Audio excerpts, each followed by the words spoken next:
पूछना होगा तो ये बोल लेंगे ऋषि जी। आप ही आ जाइए ना, दोनों आदमी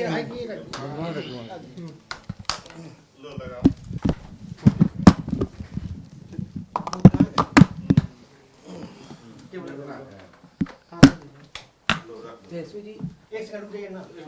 आपका माइक का हमारा हम आगे लग जाएंगे। राजकमल जी के साथ होटल में थे, फोन किया था, मोबाइल से कैमरा चलिए वो राजकमल जी के साथ बैठे हुए थे। ठीक है, चलिए पूछिए।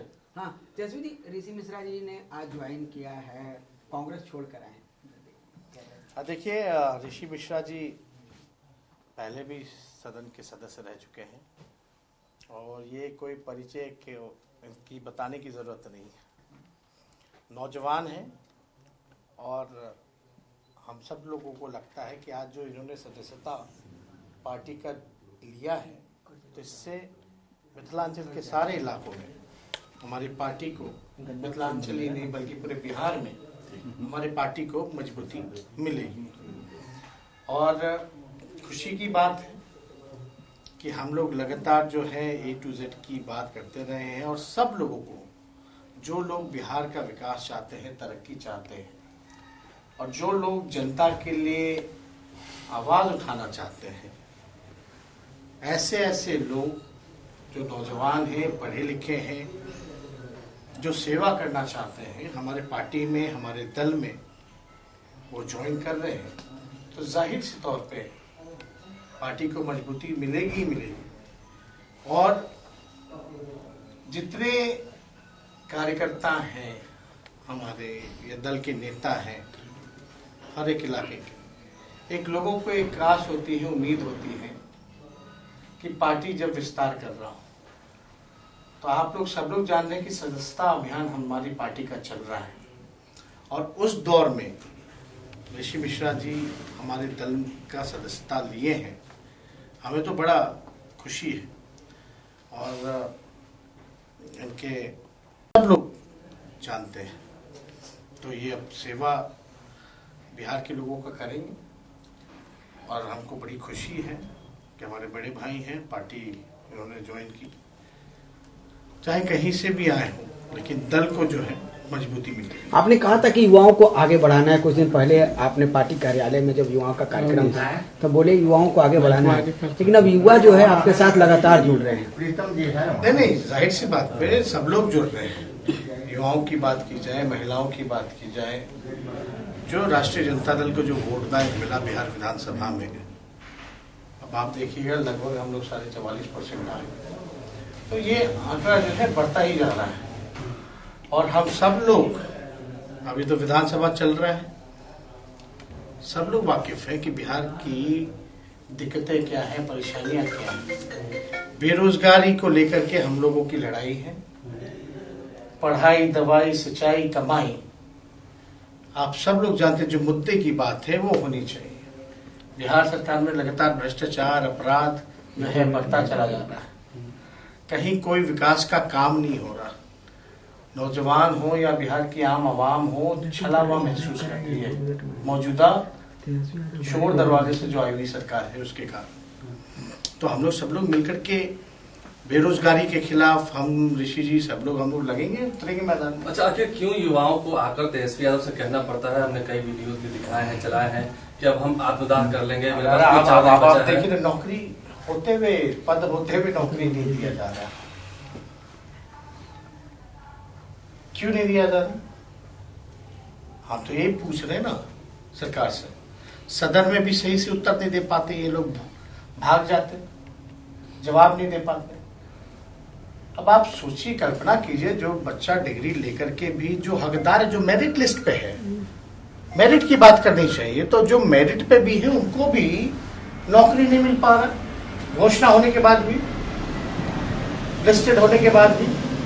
आखिर क्या कारण है? आखिर ये कारण क्या है? और ये कोई पहली ऐसी घटना नहीं, लगातार हर एक परीक्षाओं में, हर एक भर्ती में हम लोग देखने को मिल रहा है। ये एक बड़ा रैकेट बना हुआ है जहां भ्रष्टाचार ही भ्रष्टाचार भरा हुआ है, लोग काम नहीं करना चाहते। आप नेशनल एवरेज के मुकाबले कैसे आइएगा? आप कैसे तरक्की कीजिएगा? आप कैसे आइएगा? तो ये सारी गंभीर मसलों पर सोचना पड़ेगा। अब तो लोग तंग आ चुके हैं इस मौजूदा सरकार से। जो बहाली निकलता है बता दीजिए। अभी तो शिक्षक हो या STT के लेकर के लोग जो है प्रदर्शन कर रहे हैं, आ रहे हैं। लेकिन सिर्फ उतना ही नहीं, हर एक चीज में जितने सरकारी कर्मचारी हैं वो भी परेशान है इस मौजूदा सरकार। प्रतिदिन बिहार लाठी का तो सरकारें है ना, क्या करेगा। आपकी बेरोजगार आप जवाब नहीं दे पाते हो तो लोगों को मारो भगाओ। जिसके पास जवाब होता, कुछ काम किया होता तो लाठी नहीं चलाता ना। और मुख्यमंत्री तो जनता का चुना हुआ है ना, तो जनता ही को मार के भगा रहे हो आप। आपको तो बुला करके परेशानी समझना चाहिए। ठीक है, बजट आपके नहीं एक मिनट सर, बजट सत्र शुरू हुआ है, आर्थिक सर्वेक्षण पेश किया गया है, राज्यपाल के अभिभाषण से आप कितनी खुश हैं और आर्थिक सर्वेक्षण को लेकर के कितने, और बजट सत्र की स्थिति क्या रही? अभी तो अभिभाषण हुआ राज्यपाल जी का, है ना, और साथ में विरोधी खेमे के जो हमारे सदस्य रहे हैं अलायंस पार्टनर माले के, उनका भी अभिभाषण रहा, है ना। सच्चाई कहाँ है नहीं है ये जनता जानती है। अभिभाषण पे विधानसभा में चर्चा होगी, वाद विवाद होता है, फिर बजट पे भी होगा, फिर गृह मंत्रालय है इस पे भी होगा। तो हम बोलेंगे, सदन में बोलेंगे। कल तो बजट को जो है पेश किया जाएगा, कल तो बजट पेश किया जाएगा। इसके बाद जो है 1 तारीख को छुट्टी है, 2 तारीख को हम लोगों को बोलना। लेकिन कल हम स्टालिन जो मुख्यमंत्री हैं चेन्नई के, वहां हमको जाना पड़ रहा है। तो हम लोग तो बजट तो देखेंगे ही, लेकिन बजट पे जब हम भाषण देंगे, जो कि 2 तारीख को होगा, 2 दिन का चलता है, 28 और आपका 2 तारीख, क्योंकि 1 को महाशिवरात्रि है तो उस दिन नहीं हो पाएगा, छुट्टी है। तो हम लोग बजट पे नजर बनाए रखेंगे। लेकिन अद्भुत है ना कि जो बिहार प्रदेश के बीजेपी के जो अध्यक्ष हैं वही सवाल करते कि बजट का पैसा खर्च नहीं कर पाती सरकार। केंद्र मंत्री कहते कि बिहार सरकार कोई योजना का पैसा ही नहीं लेती है, मांगती ही नहीं है। ये तो अद्भुत है। लेकिन एक एक डेटा के साथ इस पे हम लोग काफी दिखवाए हुए हैं। हर एक चीज, हर एक मुद्दे पे तो काफी चर्चा में समय मिलेगा। जब तेजस्वी यादव ने कहा था कि 10 लाख युवाओं को नौकरी देंगे, सरकारी नौकरी देंगे, बेरोजगारी यात्रा नीतीश कुमार ने कहा था कि कहाँ से लाके दोगे, पैसा है, आपसे पूछा था उस वक्त रैलियों में, और अब बताए थे ना भाई। मान लो बजट का 2,13,000 करोड़ का बजट था, है ना, मान लिए, तो बजट का पैसा ये लोग कितना खर्च करते हैं? 10%, 15%, कोई डिपार्टमेंट 30%, 40%, बाकी का पैसा सरेंडर कर देते हैं।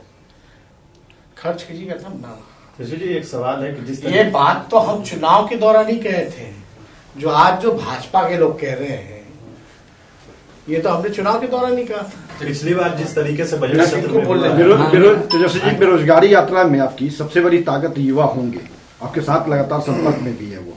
अच्छा एक बात बताइए, जब बेरोजगार होता है कोई घर में नौजवान, तो परेशान केवल नौजवान रहता है कि पूरा परिवार रहता है? सब रहेंगे सब। ऋषि जी, कांग्रेस को छोड़ना पड़ा लगातार, कांग्रेस समय तक आप साथ रहे, लंबे साथ रहे, लेकिन बीच में बागी भी हो गए थे। देखिए राष्ट्रीय जनता दल से हमारा रिश्ता आज का नहीं है। जब मैं MLA था और उपचुनाव हुआ था, सिंबल था किसी और का, वोट था राष्ट्रीय जनता दल का। राष्ट्रीय जनता दल के वोट से मैं MLA बना था। उस समय से हमारा रिश्ता है, और उनके लोग जो है क्षेत्र में, मिथिलांचल में उनके लोग हमारे साथ जुड़े रहे हैं। और मैं राष्ट्रीय जनता दल आया हूं क्योंकि राष्ट्रीय Janata Dal A to Z की बात कर रही है, हमारे नेता A to Z की बात कर रहे हैं, समाज के सब वर्गों को साथ लेके चलने की बात कर रहे हैं। युवा कि जो व्यक्ति समाज के सब वर्ग को साथ लेके चले और युवाओं के लिए सोचे, और इसमें सबसे इंपॉर्टेंट चीज है, राष्ट्रीय जनता दल ही एक ऐसी पार्टी है, मेरा मानना है कि जो कभी भी भारतीय जनता पार्टी के साथ काम नहीं कर सकती है। यही एक पार्टी है, इसलिए मैं आज इनके साथ आया हूं। मैं राष्ट्रीय जनता दल के साथ काम करना चाहता हूं। नेता का हाथ मजबूत करने के लिए हम पार्टी में आए हैं। मिथिलांचल में पार्टी कैसे मजबूत हो, हम लोग उसके लिए आए हैं। नहीं, आप मानते हैं इस बात को कि 70 सीट जो दी गई थी कांग्रेस को 2020 वो से बहस नहीं रहा, नहीं वो भूल थी, बहस नहीं है उस पर। कांग्रेस का माना वो भूल था। कोई बहस नहीं है, बात गए आगे का पूछो ना। अब आगे क्या करना है उसके बारे में बात करें। अभी कांग्रेस और आरजेडी एक गठबंधन है, इनको फैसला करना है, उसमें मेरा कहीं कोई रोल नहीं है। अरे भाई, मैं इनको मजबूत करने आज के लिए पार्टी राष्ट्रीय जनता दल को मजबूत करने के लिए